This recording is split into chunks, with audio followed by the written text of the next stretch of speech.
I don't know, like, she's out there.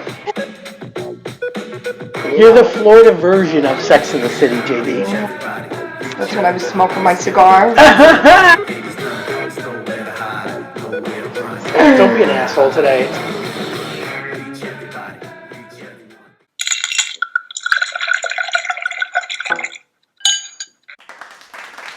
How you doing?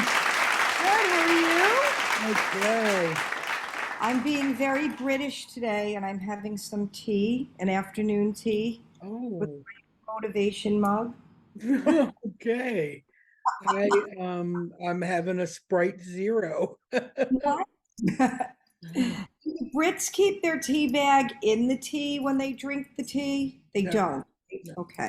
That's what I thought. There's an ongoing controversy about whether you add your little bit of milk first, Yeah. then pour your tea out of a teapot brewed, Uh-huh. or do you fill your mug with hot water, add your tea bag, and then add your milk? It's a huge, Is it? yeah. Same with the scones. Is it Mhm. clotted cream first and then jam, or is it jam first and then clotted cream? Ah, It's a lot of a controversy. never-ending battle. It's a What never-ending. what is clotted cream? What is that? Like a It's like coffee? a really thick um cream. Like, if you're gonna use heavy whipping cream, Yeah, yeah. it's like that, but it's set. So it's almost like you could spread it like butter, but it's cream. Nice. Oh, that Yeah, sounds good. it really is. It's amazing. Um, Technically good. all right, well, listen, this is super exciting because you have discovered Kristen Key and you turned me on to her, and she's kind of like a comedian slash singer. Mhm. And once again, you went down the rabbit hole of TikTok and Instagram videos, I'm guessing. Absolutely. Yeah. Okay.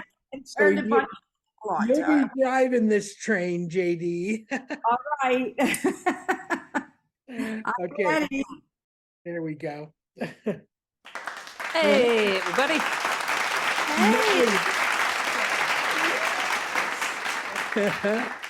Hello, Fabulous. Hey, how are you? Nice to meet you. Nice to meet you as well. I turned Denise on to you, I don't know, about a month ago, was it? Mm-hmm. And we're so excited that you're here on the show. I turned a bunch of people on to you, but Denise was one of them. And Nice. we're excited that you were able to make it today and make it on the show. And thanks for being here. Of course, you caught me on one of my few days at home this week, so I'm very excited to get to do this. Fantastic. I absolutely love scrolling my Instagram feed and having something of yours pop up Me and too. just sitting and stopping and listening and laughing. Like, it totally puts a smile on my face. Like, it's, there's just, the world is on fire. It's just hot garbage everywhere you look. So that's just a bright spot. I I'm watch. so glad you do. I'm so glad you stop and watch them. I wonder sometimes. I'm like, am I putting out too many videos? And then every once in a while, you get any video you put out, you get a lot of positive, but you also get some really, really negative. So anytime I hear positive feedback, it means the world to me because it'll help erase one of those negative comments. My favorite that I heard because it made me laugh. It was so mean. It said the only reason I know this is a woman is because it's not funny. Oh, Imagine you That get hit on a couple levels. I was like, that's funny. They did good on that one. That was a good meme comment. wow. They, It was leveled. yeah, that was an onion of an insult. Yeah, layered. Wow. Jesus Christ.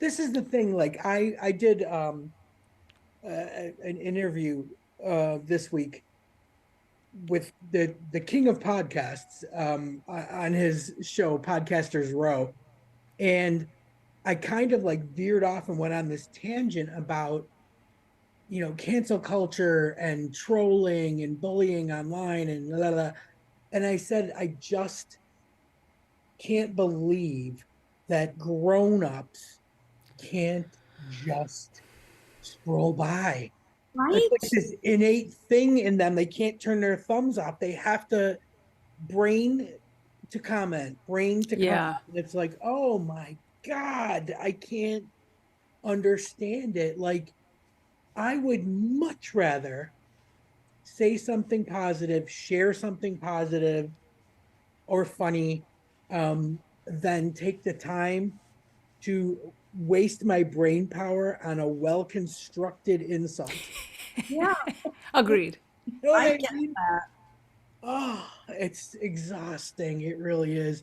And don't get me wrong, like I'm so mean on Twitter, X, whatever the fuck it's called. And then I decided I'm going to be a ray of sunshine on Threads. You know, That's so awesome. You have dual your places for personality. each. Yin Right. and your yang. I can join in the hate on Twitter and then leave it all behind and Yeah. super like sunshine and rainbows on Threads, you know. That's my brand. My brand is pretty positive and upbeat and uplifting. So my wife gave me the best advice like months and months ago when I first started to do more social media. I came out, I was like, "Oh, these comments are like they're getting me." And I was like, I tried to respond. She goes, "Just don't engage. Just don't engage. Right. If you're gonna read them." I was like, "Because I have to read them because sometimes they're positive, and I want people that put out something nice. I want it to be received." She's Right. like, "If you're gonna take the good, you're gonna have to let go of the bad, and you cannot."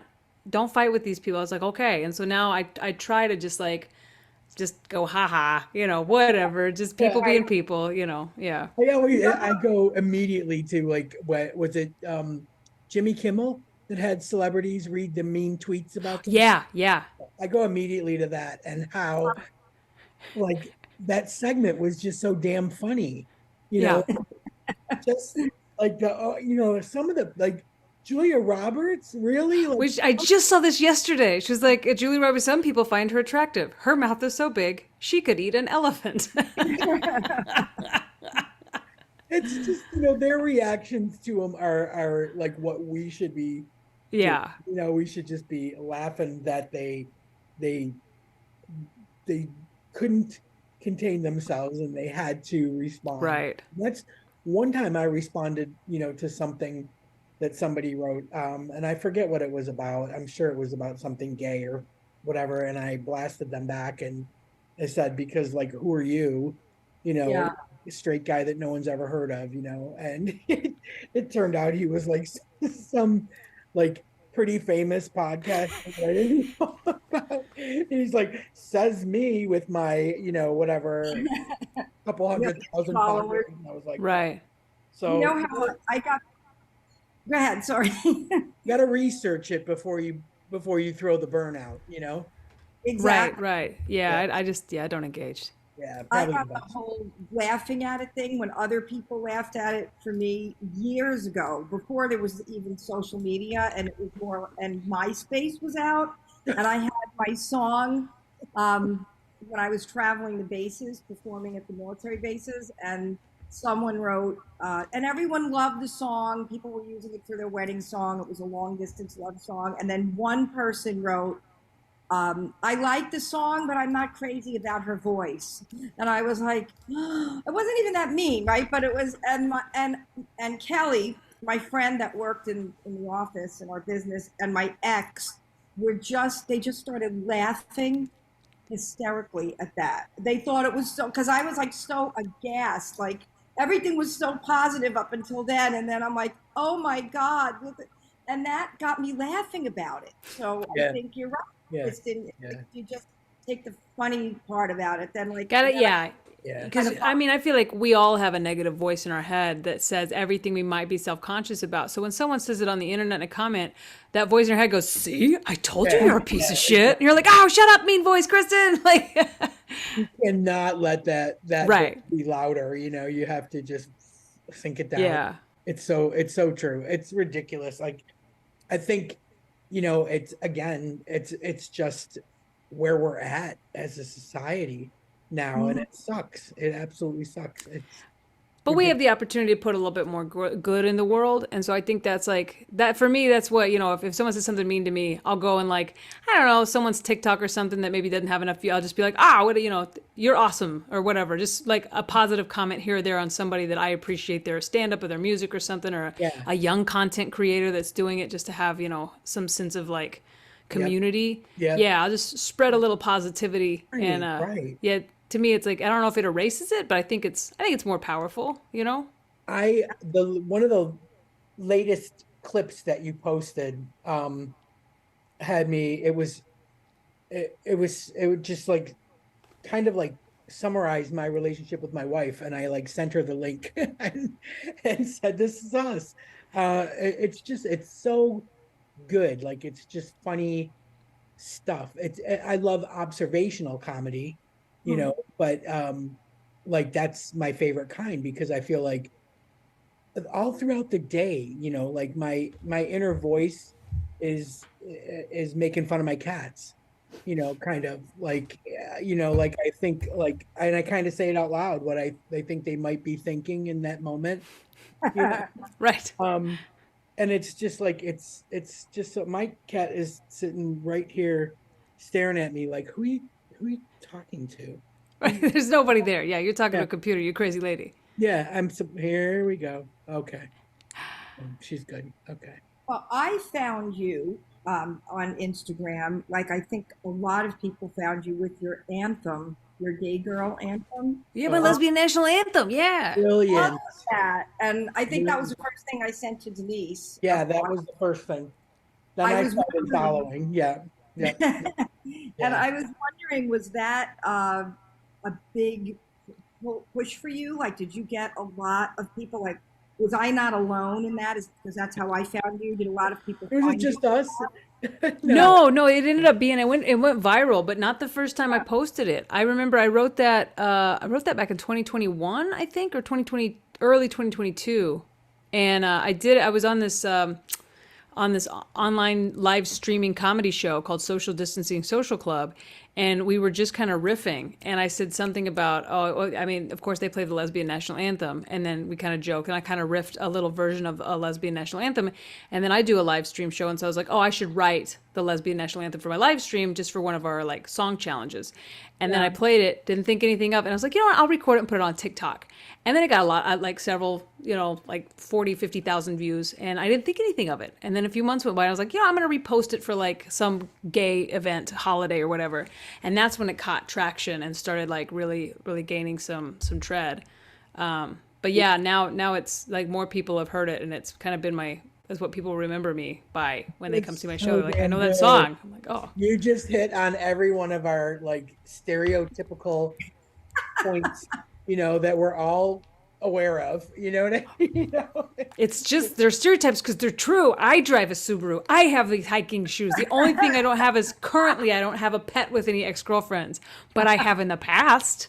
See? So yeah, we're so predictable and stereotypical and stuff, and it's okay for us to make fun of it, but nobody else, unless you are a card-carrying lesbian. Well, because we know the truth is, like, for every woman that wears cargo shorts, there's a lady in a skirt. That lesbians really look like everybody. There is a lesbian that checks every single box. If you can see a person out in the world, like some lesbians look like moms and grandmothers, and then some lesbians look like straight men. A lot of lesbians look like gay men. A lesbian could be sitting next to you right now. It's so true. We play that at the airport. Most people play gay or European, and we're like, it's so fun. Yeah, but it's you can't really tell anymore, because as we've said so many times, especially this past Pride summer with all our different guests, gender is so fluid now. Honestly, it's it's the rise of Shay Diaz, and we're all like, what is that? I'm having to learn just like everybody, because I feel like an old lesbian, because my younger nieces, nephews, and I have a trans niece that's helping me with things, but I'm just learning things that I didn't grow up with, so just having to learn them for the first time. But also, like, I think a lesbian aunt, we're the most supportive people on the planet. We're Because here. we're just like, yeah, just tell me what it is so I can, I can take it to lunch, I can fix You're a it. cool aunt. That is Yeah. so cool. Yeah. My niece just told me that. She's like, I'm so proud that you're a gay and you're a lesbian. My friends think you're so cool. And she's 43. It's like having a lesbian in your neighborhood. It is like a unicorn. You want that in your, I mean, I think kids need that as like an aunt. We're like, oh my God, yeah, I've got a lesbian aunt. I can tell them anything. You really can. You can tell us about your sex and your drugs. It's still like, when I heard my niece the first time, just really give her, it's like a Catholic confessional. The whole time I was like, yeah, oh yeah, been there. And then as soon as I was like, oh my God, she tried marijuana. I think she's had some sex. But my job is to sit there and just listen like, oh yeah, we go through that. Me too, sister. Woof, yeah, maybe try mushrooms later in life. Not now, not now. Oh, sweetie. Down Well, the I line, love think your we bit on the nephew when you babysit your nephews and then Yeah.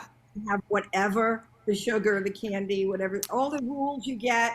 You don't That's my listen. job. Yeah. Yeah. My sister-in-law sends him over with a list of stuff we're not supposed to do. And we wad that up. Yeah. No, we drink root beer. We play Call of Duty. And then, bites us in the ass when we forget to ask questions like, are you lactose intolerant before we go get ice cream? That's You what only the live once. cool aunt, though. Yeah. That's Yeah. the thing. I think I've seen a T-shirt that actually says, the cool aunt. Yeah. Like hashtag hero or shero or something like that. And I'm like, man, that is so perfect. There's a place that like my wife read an article. I don't remember where she read it, but it was like the importance of aunts on society and how important we are to as like a non-threatening parental figure that we don't discipline, but we're here with all love, all support, all the time, and it's a safe place to go, especially during a period of time in like a kid's life when they're not sure where to turn. You turn to your aunts. Yeah. Because I mean, when I was coming out of the closet, I don't know that I came to my aunts for, gay advice because everybody was pretty not gay friendly, but I did definitely go to them with like, I'm smoking and I'm like smoking weed and I'm drinking and like, and I just knew that they were like, we love you. And they gave me hugs and, one of them had beer with me. It was, I don't know if it's the best thing, but I mean, no harm was done. Right. I just knew I was loved in that kitchen. That's it. That's it. Exactly. Yeah. Like I had an aunt that we didn't necessarily go to with everything. She found out everything. She just had like this undercover network of spies. And That's funny. she would find everything out. And then, it was just like, I guess we gotta own up. Like, Yeah. how did she know we went to that party? Or, but she was also very suspicious too. Like one time she pulled me and my cousin aside and she was like, girls, any of your friends doing drugs? And we're like, oh God. She was like, I mean, I know about the pot. And we're like, okay. She's like, but I mean like cocaine. Are they doing cocaine? And we're like, no. We were like in like 8th grade and 11th grade, like where would we get cocaine? Like, what do you think we're doing? And she goes, I got to show you something. Come on, come with me. And we used to party and hang out in her detached garage that was set up kind of like a lounge in a game room. And there was also all kinds of house stuff in there. And there was a bag of potatoes. And she opened up the potatoes and she took out this little packet of white stuff. And she was like, I found this hidden in the potatoes. Oh. And we're like, holy crap.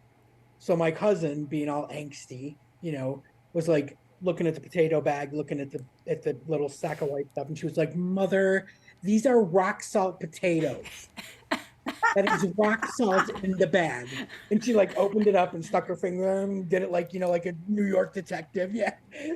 My aunt was so embarrassed. That's hilarious. She didn't even say anything. She just walked away. We were just like, jeez, Funny. thanks, man. Oh my God. And she knows about the pot. It was like, that was the afterthought. Now you She really did. Yeah, I think, yeah. Thought we were doing cocaine in 8th grade. Amazing. That's hilarious. Potato cocaine. Right. Yeah. Potato cocaine. Exactly. But yeah, no, I still think, but that was the aunt's house that had the in-ground pool and the foosball table Oh, And that's in awesome. the summers we would hang out in the garage. In the winters we were allowed to hang out in the basement, you know, smoke, drink, do whatever, but just stay on the premises. Those were the rules. You can Plans. drink all you want, but you're not getting behind the wheel and you're not going home smelling like booze. So plan on sleeping over. And it was like, That's so awesome. yeah. So yeah, I do think that, then I have other aunts that were not like that at all. You know, not at all. But I think we are society's heroes here. That is so correct. Yeah. When I think about like some of the best times of my childhood, you know, it was always stories about, growing up and the parties that were at my aunt's, you know. It's just it's fantastic. It was like the best childhood, I think. I'm probably a little bit older than you, but like I'm 80. 42. I was born in 80. Okay. Yeah. 80s child. So Yeah. yeah. I'm older than both of you. Not by a lot. It happens. Whatever. I mean, we're all something. I Right. was the youngest one. So you are at 107,000 viewers. Oh, wow. On Instagram. I don't know. Yeah. Looked at your Instagram. Like, how did that feel when you hit 100K? Like, I can't even imagine because I don't work it. I'm not working my social media like I should be, but how She's does that fascinated by everybody else's. Anybody Okay. over 25K, she is fascinated by. Yes. Yeah. I set a goal. I definitely set a goal. I was so August of last year, so August of 2022, I had 5,033 followers. And I'd been on a cruise ship doing stand up, and I heard some girls after my show. I was eating lunch in the in the Lido deck or whatever, the buffet. Yeah. I heard this table over there talking about the comedian from last night. And it was me, and they didn't know I was sitting right next to him. They're like, "Oh my gosh, she's so funny!" And they looked me up on Instagram. They're like, "Oh my god, she only has like 5,000 followers." And I was like, "That's embarrassing." Like, oh man, like these young kids. Like, I'm gonna see what I can do about that. And so I reached out to a couple comedian friends of mine that I noticed that their social medias were taken off, and I literally hopped on a Zoom with a couple different comics, and they were so kind as to tell me what they had done and their strategies.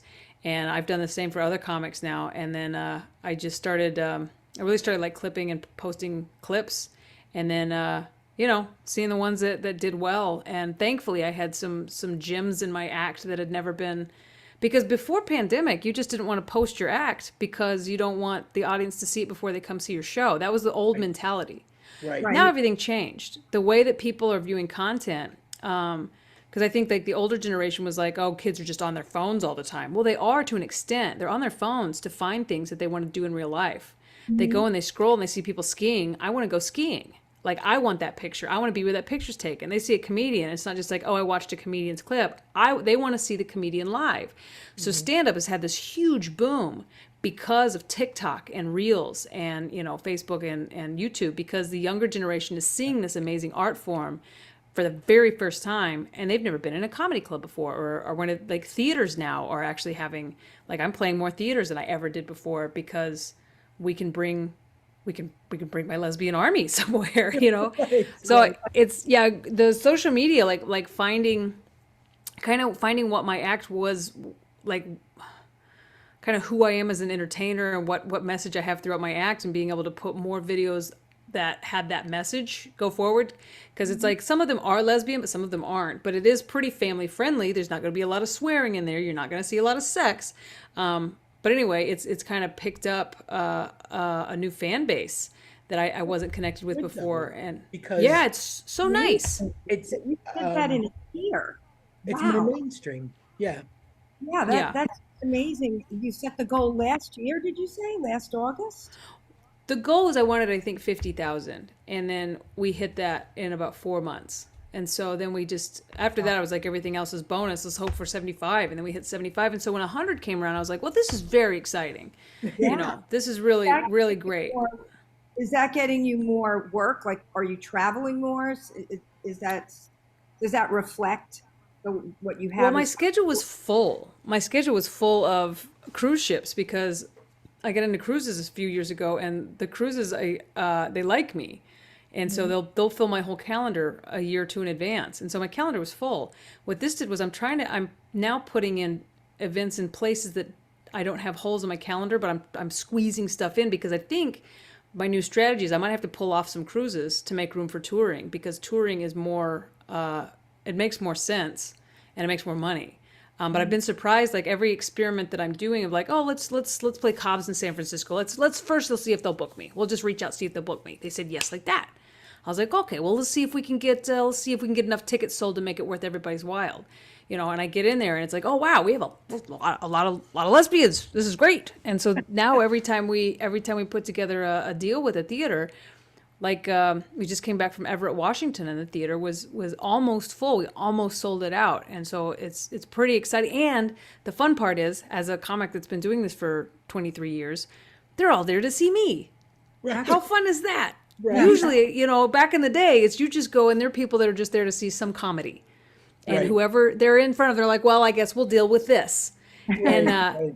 we do get some people that are just like, oh, there's a comedy show in town. I like the picture. I'll go see it. But they're, by and large, they're people that have seen me. They know what I'm about to do or the type of comedy that I do. And they're there and they're excited about it. And that makes it so much more fun for me.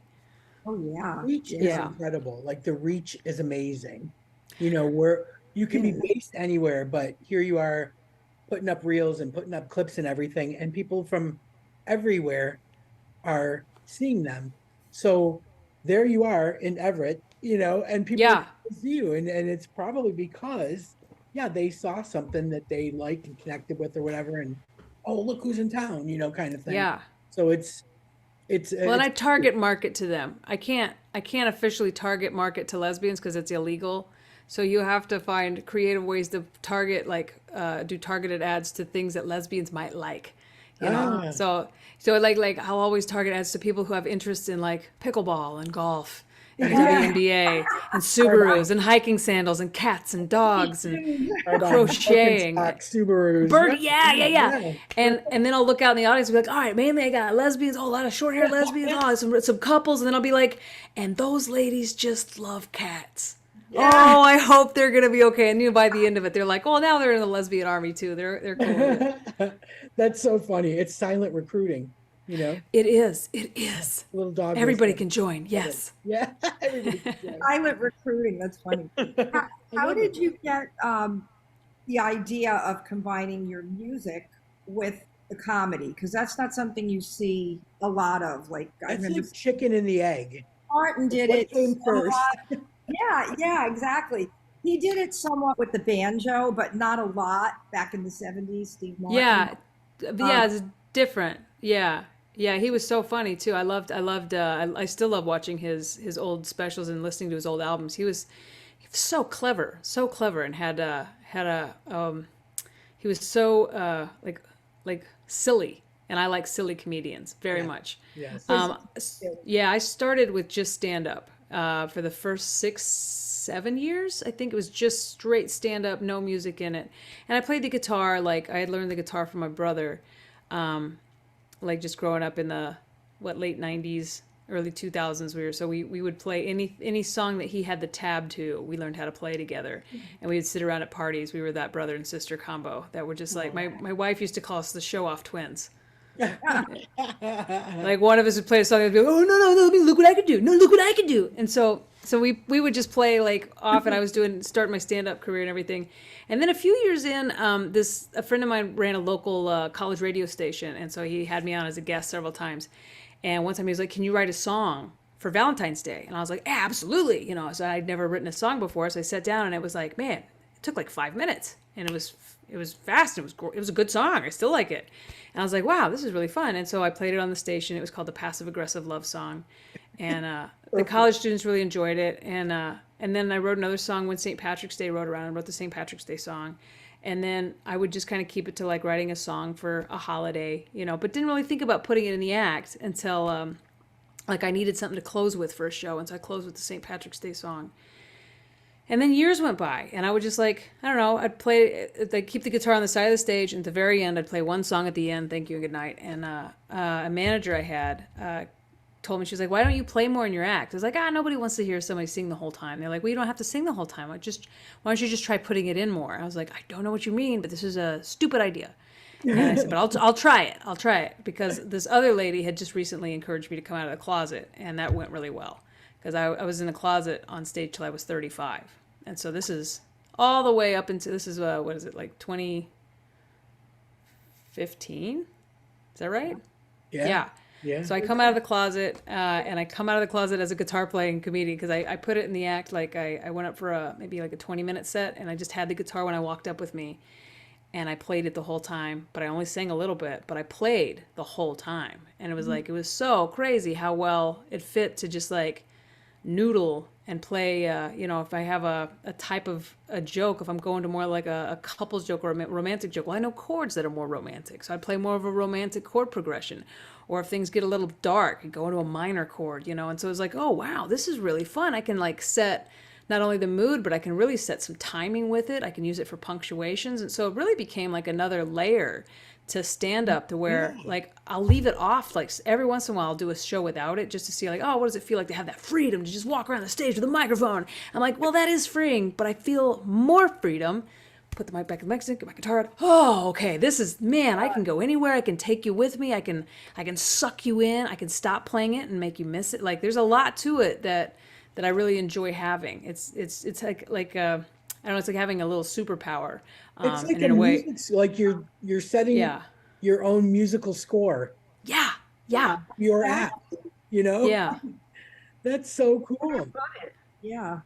I think it makes, comedy, what it does to your brain, it's so interesting. Like when you laugh, your brain releases dopamine. And when you hear music, your brain lights up in different ways. So I think it creates more of a laser show in your brain than just straight stand up. Right. And so I'm all about like being people's drug for an hour. I'm cool with that.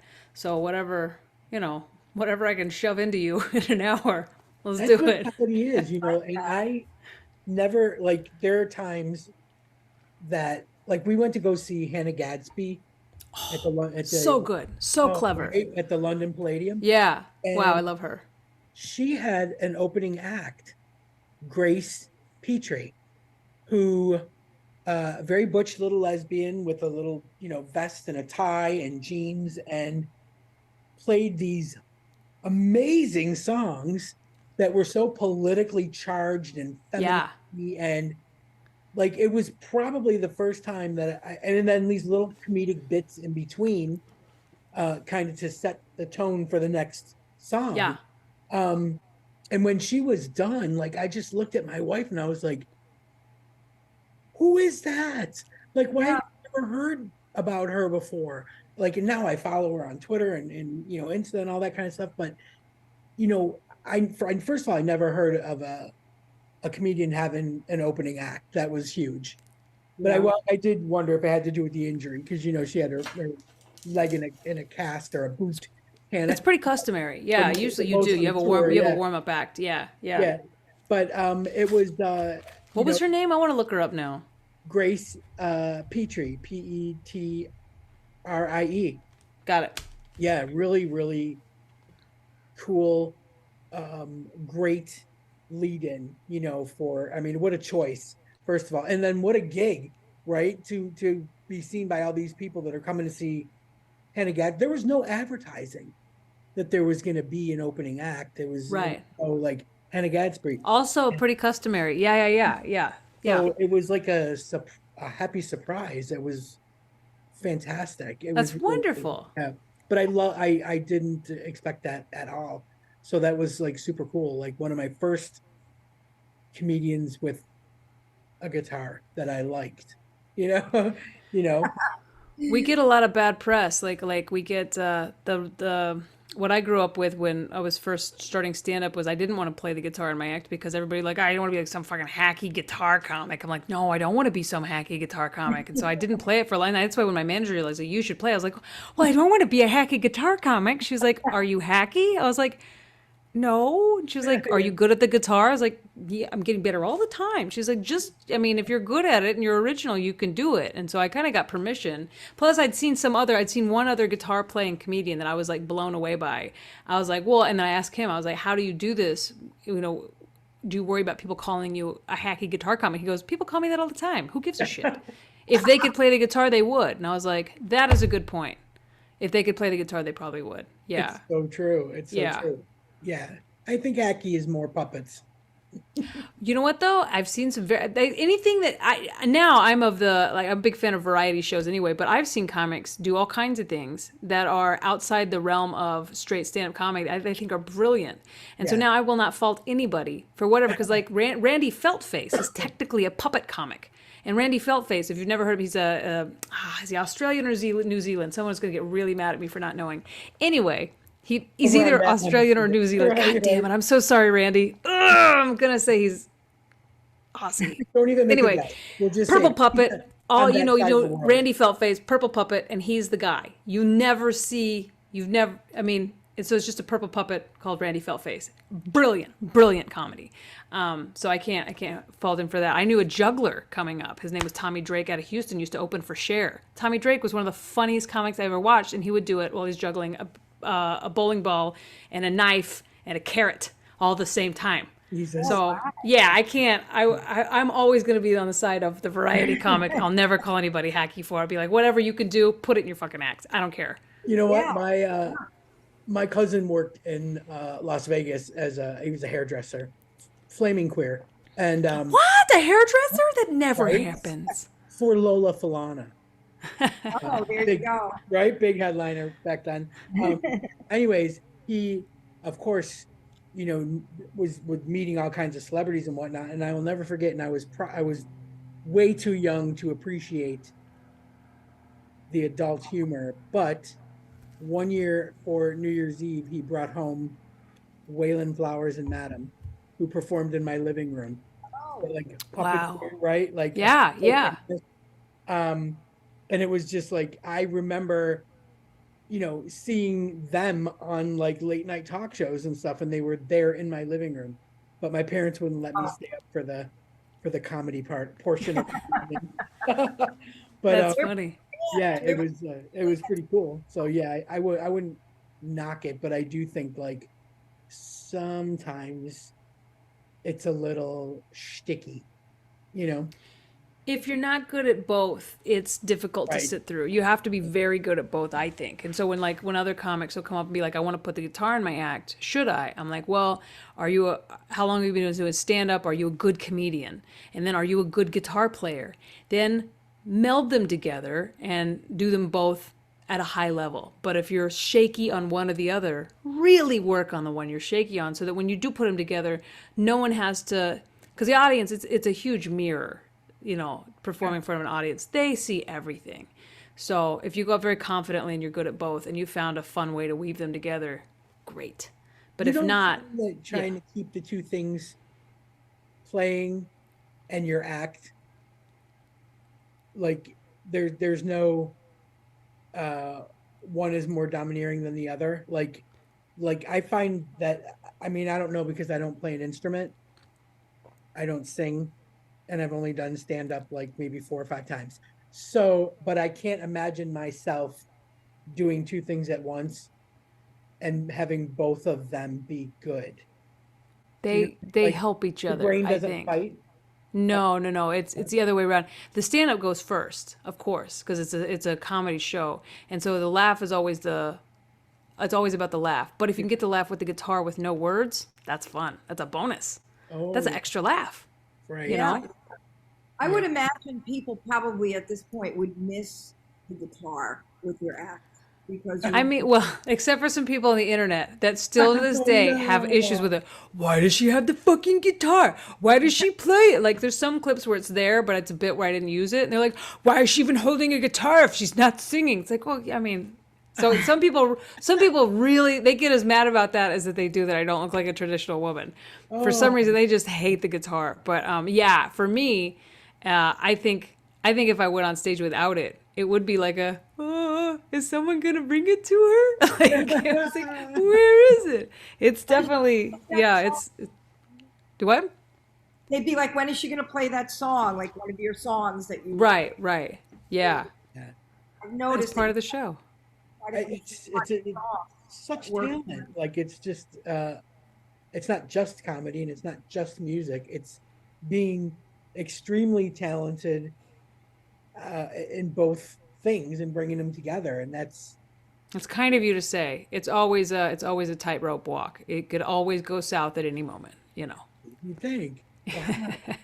No, I do. I do. Travel with you when you travel that you're traveling more now. Does your wife go with you on the trips? No, no. We've been together for 17 years, and I've been doing this for 23. She comes to see me usually sometimes when I go to Vegas, or if it's a real convenient gig. Like she'll come with me to Traverse City. There's a Pride event there, and so it's a beautiful time of year to be in Traverse City. We have some friends up there, but I've always traveled. It's always been, yeah, I've always been on the road. And then when we first met, she also was on the road a bit too for her job. So we're pretty used to like distance. But I'm only gone. I have it in my contract now, no longer than 2 weeks at a time. 3 weeks if it's a really good paying gig. Yeah. Yeah. And then you like the cruises? You like doing them? They're okay. I mean, I've done them for a long time now, so I'm a little like I'm still doing them, but not as frequently as I used to. And I'm not gonna say like the shine has worn off. It's just that because the opportunities are so big on the internet, like creating content has become such a fun thing to do. It's more difficult to do that when the internet's not great. And in a cruise ship, you're there to see this amazing destination. I mean, I've been all over Alaska and it's so gorgeous, but it's like, as much as I want to enjoy another Alaskan hike, they're so great. I really do want to continue this momentum that we're building with the online content. So I don't know, it's I think problems of abundance. If I'm complaining, you should probably smack me because things are really good right now, like work and travel wise. I'm like, oh no, I'm at an Alaskan waterfall again instead of playing on the internet. Meow meow. Life is good. Life is real good. Online content is in it of itself like almost a full-time job, right? I mean, that's Absolutely. to get that and keep it consistent. Because I have a friend that worked in the IT industry from the promotional end of helping people with social media, and he's like, if you're going to do a blog, you need to do it. You need to keep it current. So it's like you got to keep the content coming. You can't just like not do it. Put something up and not do it for a couple of weeks, and then put something up, and like you need. Right. How often do you put something new up that people are looking? Is it every day? Daily.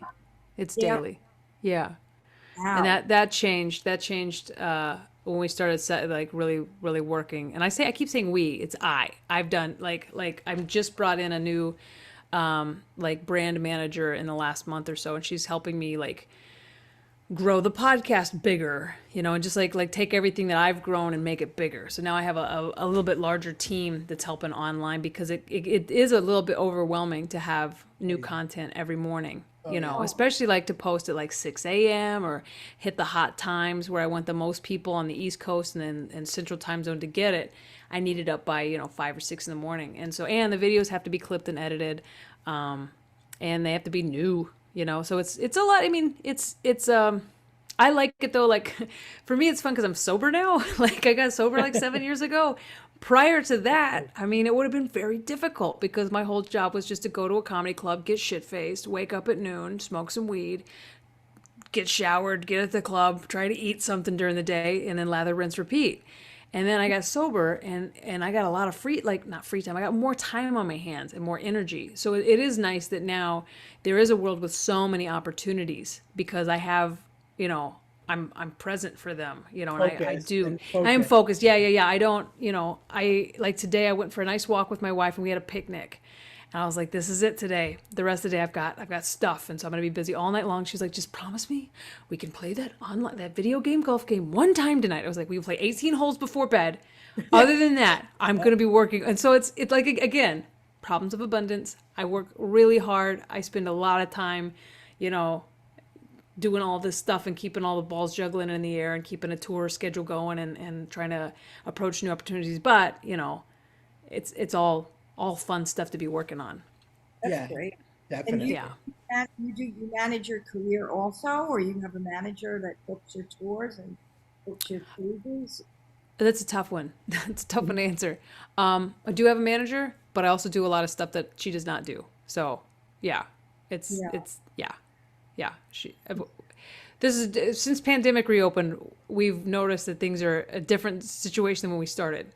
So, yeah, the internet wasn't really part of our plan when we first started working together, and then Yeah. pandemic hit, and it became kind of an obsession of mine because I was on the Grand Princess cruise ship. I don't know if you're familiar with this story, but when in March of 2020, the Diamond Princess in December the previous year had COVID in Japan and had to quarantine over there. Well, in March of 2020, into February, early March, the Grand Princess had reported that there had been a case of COVID the week before. So our ship wasn't allowed to port in San Francisco, and we got stuck in the harbor of San Francisco. Yeah. So we were on the news, and they didn't know what to do with this because COVID hasn't quite made it to America yet, but it's about to. But in the 2 weeks that we're like circling the harbor, we've got more cases. They're having to airdrop food to us. They will not let us port. President Trump at the time did a press conference and said if it was up to me, I'd leave him out there. Morale on the ship went to shit that day. Anyway, I can imagine. yeah, oh my God. It was, I mean, I wasn't a huge fan before, but after that, I was like, you eat a dick, Trump. Right? That was rough. That was rough. A whole, 3,000 passengers, mostly elderly, worried, not knowing what we don't know how bad COVID is. We don't know if we're all going to get it. We don't know. We don't even have masks at this point. Right. And so anyway, I'm quarantined to a military base after that for 2 weeks. And people started doing online Zoom shows almost immediately. Like the first one I said no to, I was like, nah, this will never take off. Someone within 2 days of that said, will you do a Zoom show? And because they'd been so quickly, I was like, yeah, just thinking this may be a thing. And I tried, it was real fun. Yeah. So my whole business went online immediately, right as pandemic hit. And thank God, because I was able to eke out a living and then actually make some decent money from online stuff. Meanwhile, my manager and I, which had been working solely off the internet, so we just didn't connect as much. And then, of course, the world reopens, and now it's this hybrid world where a lot's happening online. Podcasts are bigger. Social media is huge. Content is being created constantly, and there's a world out here with touring but TV is now off the table. We've got a writer's strike. We've got we've got an actor's strike. So it is a weird time to be, whatever, represented or not. But most of this stuff I've been doing I've been doing solo. Yeah. Capitalizing. Yeah. Exactly. But it's just everybody had to pivot. You gotta hustle, baby. You gotta find your hustle. Regardless of what your business actually was. I mean, Jay, you weren't able to do gigs. Yeah. That's what prompted us. She called me and said, hey, I'm thinking about doing a podcast. I'm like, all right, let's do it. Yep. Actually, what started this, and I still am doing now online shows, Women on the Net. I'm doing one in October, National Coming Out Day. I forgot to put that on my schedule. I also do almost everything myself too for my own career. I don't do it as fast as you do, but I know what it's like to be juggling everything and doing your own editing. I feel like I've always done it. Yeah. Like, I don't really know. I started podcasting in 2006 when people didn't even know what it was. Wow. That's amazing. Yeah. I am the OG. Did they even call them podcasts back then, or was it internet radio? Was it? It was internet radio. Wow, that's a while ago. Yeah, my station. I was doing it from Gay Internet Radio Live. So yeah. Wow. The Lesbian Lounge. Dude, Women on the Net. That's so funny. I hadn't thought about that since I had Suzanne Westenhofer on my podcast 2 years ago. Yeah. And she mentioned that she was going to be doing this thing called Women on the Net. And I was like, oh, what a fun lady Suzanne is. She's oh man, she's nuts. Great. I love her. Yeah. She was one of our first guests. Yeah, we've had her on. And I remember doing events with her in Orlando, right? Like we were the Lesbian Lounge and we would usually introduce people. Yeah. Like, Jay, how many times did we have to introduce you, for Girls at Gay Days, Girls in Wonderland, that kind of stuff, Women Fest. Suzanne is so damn funny, so fun. And you know She what is. I love about her is that I can text her or email her or tweet her and say, hey, like, do you have a free day this upcoming month to do the podcast? And she will always say yes, always. You know, we're so fortunate Oh man, that she's way amazing. Yeah. Yeah. that we can still reach out and grab, and instead of actually having to go through managers and that Yeah. kind of thing. And Sure. it's Sure. nice that people are kind of taking control of that. But it's lesbian.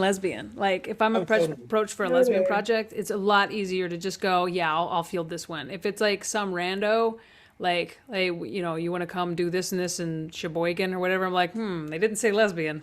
Let me see if I can get my manager on this. Yeah, But if exactly. it's from lesbians, I'm like, oh no, I got this. I'll talk to the lesbians. It's cool. That is so perfect. That's a perfect description. That is so true. I just did a lesbian retirement community in rural Washington. And I told them when I first got there, I was like, you guys, it's the difference. One word mix. If I would have been asked to do a retirement community in rural Washington, I would have been like, no, thank you. When I was asked to do a lesbian retirement community, I was like, fuck yeah, where do I sign? Like, hell yes. And it was so fun. There was such a thing. That's fantastic. Right? They keep it pretty deep. You have to be a lesbian to get in. They have legally hired representation to make sure that they can legally discriminate against men, which was my favorite part of being there, was just being on sacred ground where, yeah, they were like, we hired a lawyer. You cannot legally sell your property in this retirement community to a man. I was like, fuck yes. This is amazing. Utopia. Literally It is. utopia. Everybody there has a dog or a cat. Of course. I know because I met every single one of them. They were so kind. There's like a community garden. There's like anyway they bring in acts several times a year. Unbelievable, but keep it a secret because they don't want a whole lot of people to know about it. I bet you it's a very well run community that looks amazing. Everyone's house probably looks nice. It was fantastic. Yeah, everything was landscaped. It was beautiful. Several dog areas. It was fantastic. Yeah. Oh my. I'm not even going to say the name of it. I'm going to keep their anonymity. Just say somewhere in rural Washington. If you're listening, what's up, girls? Thanks for having me. In rural Washington. I don't care. I don't care where it's at. The fact that that's a thing. Yeah. God. Wow. Man, I want one I want one closer. Florida. We need to make some. I think though, as time goes by, though, our generation is going to be looking for places like this because a lot of us didn't have kids. Right. My wife and I talk about it all the time. Yeah, we have retirement, or we're working and putting money in retirement because we do not have children that will take care of us. We're like, the things that my parents are scared of right now is what I'm planning for. I was like, I just want a place that's like retirement with nursing. They're like, we don't want to go to nursing homes. I'm like, I do. I would like a place that I can crochet until I can no longer crochet. I will tell you what, man. My mother, when I was, I guess like in my 30s, my mom we'd always had restaurants, the most unsafe family business there is as far as retirement goes and everything, right? Right. So she got out of that after my dad passed away. She was just like, fuck this, because my dad, here he was like a factory worker and everything, but never thought he was going to go early. So he had no life insurance, nothing. So it was such a wake up call for my mother. She was just like, sell this restaurant and find a job with a retirement plan, whatever. And she had a couple of different jobs, but she ended up really being successful in selling, and here's the key, ready? Long-term home health care. Oh yeah. So necessary. Right? Get it now. Yes. Get it now while you're young and the payments are low or whatever. But here's the thing. She, thank God, got herself a policy, and a couple of years later was diagnosed with MS, and it was progressive, and now she has the single most wonderful home health care aide. I wouldn't be able to live in London with my mom in Florida knowing that she has MS. Yeah. If she didn't. You live in London? Yeah. That's amazing. I love London. It's my favorite city. I can't make it any clearer. Well, No, I've been looking at your tea sign this whole time, but I'm a tea head. kidding. Yeah, it's all I drink. Okay. No, I'm a tea person. So yeah, Oh, I didn't that's know, but I didn't know perfect. you were in London. Yeah, yeah. Yeah, I am. But I wouldn't be able to be here if she didn't have her aide. Oh, I hear Wow. what you're saying because we have that with my mom now. Yeah. My sister lives with her. Thank God my sister doesn't want to have much of a life. And I really mean that. Like, I always tell my mom if she was Yeah. normal and wanted a normal social life, I don't know what we do because there's three of us. But, Kristen, I think about that too. I'm like, I don't have kids. Everyone's got to really think about that. But Yeah. we No, it is. more than most, and Yeah. so I love that never. retirement community idea. A lesbian community where we just like all, we're there for each Well, other. We sells have to a man. Yeah. Like, it's the fine print there.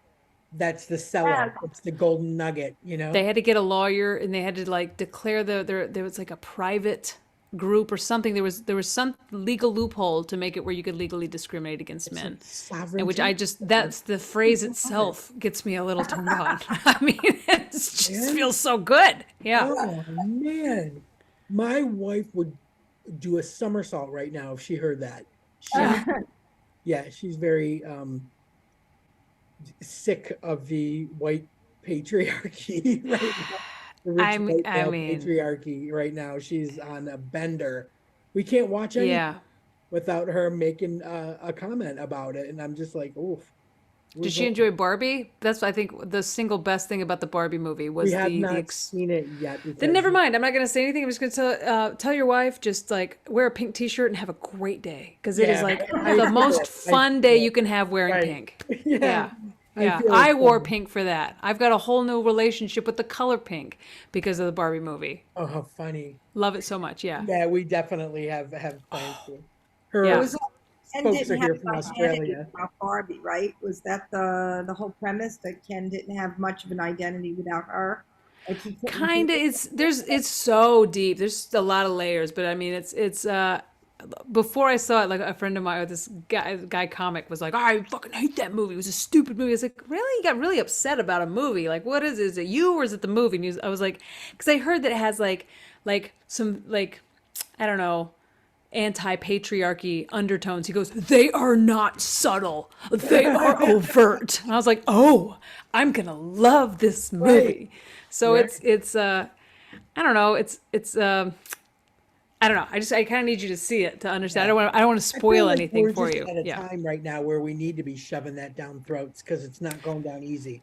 No, and I like what they did, but they Trojan horsed it because it's what I do with the gay agenda on cruise ships. I do a family show. It's very family friendly, but I also talk about my wife because that is also family friendly and wholesome. And so, you may not notice it, but it is definitely Trojan horsed into a family friendly show that being a lesbian is not a dirty word, and there's nothing wrong with this, and it's not, unseemly or whatever. We're not over sexualized. We just happen to have a family. We're also boring, and we fight about cats and dogs and, regular people stuff. And so, the Barbie movie, Trojan horses in the problem with, or not the problem, just like the reality of we live in the patriarchal world that we live in. And there's a scene that represents what it feels like to be a woman in this world. And it's very playful and very funny, but it also is like, wow, you don't really think about it, but that's exactly what it feels like to be a woman in America, as opposed to what it feels like to be a man in America. And they do a real good job showcasing the difference of what it feels like to be each gender. Just walking down the street in Venice Beach. Right. Like I had a feeling like that, I mean, from all the clips and reviews and everything that I've read that we were going definitely, I just didn't want to go in the middle of the madness of it. Sure. Yeah. And we couldn't. Her folks are here from Australia for a while. So cool. Yeah, she's taking them away, so I have the house to myself. Oh, hello. Are you using air conditioner? Is it hot there? I do have it on. I can't believe you noticed. It was 80 today. I'm like the only person in England that has an air conditioner. It's amazing. Yeah, we don't have them out here in Southern Southern California does, but we're near the beach. We're in Redondo Beach, so we don't have one. So definitely, yeah. I've got the window shut for this, and I'm like, as soon as this is over, I'm going to open that window back up. Yeah, I was like, I mean, it was just, we got it in July, and we had the coolest summer since. So this is probably the third time I've had it on all summer. But last year was 100 degrees. There were days where it was 90, 86, Wow. 100. So I was like, I'm not doing it. I'll either ship me back home to Florida where I can sit with my mother in an air conditioned house, or we get an air conditioner. And we just had to do some serious research because old houses, new houses, whatever, they don't do duct work. So Oh, it right. had to be the mini split. So it's fine. We found a Costco. We got it at Costco. I'm like, America, you know. It's awesome. I mean, You're yeah, like, it's definitely paid for itself today, without a doubt. Yeah. Brutal. I Yeah. feel like, can you hear it though? I feel like I can hear it. I can't hear it over my fan. My fan. Okay. I know. Yeah. I do have a fan over there too, because you know, it is what it is. We got to blow that cool air around. So yeah. Yeah. It's, Yeah. it's actually this is it, and then tomorrow it plummets back down to 72, and Oh, nice. we coast right to autumn with constant 72. So I'm good. Love I'm it. good. Yeah. Love it. I will hopefully have my shade in a couple of weeks so I can do the studio and we won't have this light pouring in from behind me. Every time I move, for some reason it gets dark. I don't know why. You look like you're on a stage with bright lights behind you. Yeah. I never knew how hard it would be to get one shade, motorized shade from Home Depot. Like it was such a strain. It was such a problem. Like I can't tell you how many trips and how many phone calls. It's a large window, but it's not that unusual of a window. Anyway, finally got it all figured out and worked out with the people at Home Depot, and I should be getting in a couple of weeks. Perfect. Yeah. Perfect. Well, ladies, this has been so fun and so informative that I can't tell you. It's been an absolute pleasure to to have a chat with you, Kristin. Wishing you much ongoing success. Thanks for having me on. Yeah, I love that you guys are doing this. I love that I got to be a part of it today. If you, I mean, reach out anytime. But yeah, I love anything for lesbians. I almost can't say no. It's good to know. We're making it on the show today. I called my niece on the way. I said, "We're having that comedian on the show. We're the one with the lesbian national anthem thing." And she was like, "Oh my God, is that today?" So yeah, she's going to be tuning in. This will actually. I put my pride shirt on for this. Oh, that's awesome. Well, tell your niece I said hey. I'm gonna. I will. Just real quick, Kristin, just give us your Instagram handle and your website so that we can direct our viewers and listeners right to you. Yeah. Check me out. I'm on Instagram at the Kristin Key, and it's KristinkEY, or go to my website, and that's www.kristinkey.com, and that's all my social media stuff is there. And yeah, that's how you find me. Oh, fantastic! I wish you were doing the cruise I'm going on next week. Oh, where are you going? I'll be in Vegas. Oh, it's a princess cruise, and it goes from New York City to Rhode Island, Boston, Maine, Halifax, and then back. Have so much fun. That's a great cruise. I've done that routing before. It's wonderful. It's Is that it? I can't. it's like fall. You wear flannels, eat some clam chowder. It's fantastic. That's it. That's it. I'm Yeah. so freaking excited. Yeah. Lobster rolls and flannel. You feel like you're in that movie Practical Magic the whole time. It's just so beautiful, and it's just like these coastal cities up there. Yeah. Oh, I can't wait. I honestly can't wait. Enjoy. Really, honestly. I wish you were the headliner on that one. I would, just because of you again. Anything for a lesbian. I wish I was too, but I'm gonna be in Vegas next week at Brad Garrett's room. So That'll still be fun. It's like a blast furnace. It's like the devil's butthole out there. But I won't leave the property. I'm gonna be in a hotel suite the whole time. Perfect. All right, Carol. Thank you. Well, nice to meet you guys. Thank you so much for having me on. Have a great rest of your day. Bye, guys. Bye. Why do you always run back to Like, never stop chasing your dreams. the lover you once knew? We drank way too much whiskey. See? And I confess, my addiction is you.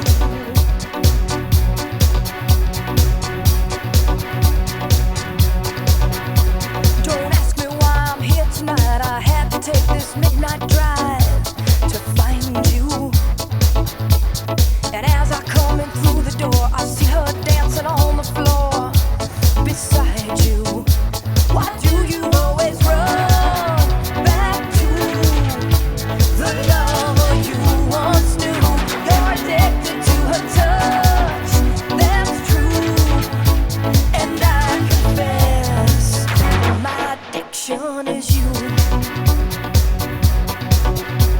You look at me and in my eyes you see the hurt I can't disguise. I want you. And though it seems I look right through, I'm noticing your every move. She's got you. Why do you always run back to the lover you once knew? You're addicted to her touch, that's true. And I confess, my addiction is you.